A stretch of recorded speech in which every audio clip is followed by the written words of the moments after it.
can be automatically activated to warn of an impending hazard.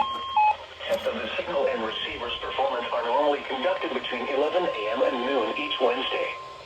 If there had been a threat of severe weather, the test would have been postponed until the next available good weather day. The weather radio's reception of this broadcast and the warning alarm will vary at any given location. This variability, normally more noticeable at greater distances from the transmitter, can occur even though you are using a good quality receiver in good working order. The warning alarm will be activated for hazardous watches and warnings.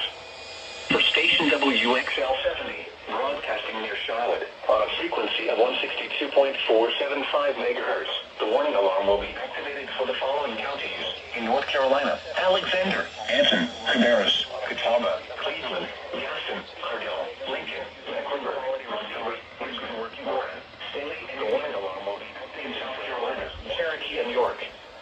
This concludes the NOAA Weather Radio. All hazards to an alert test.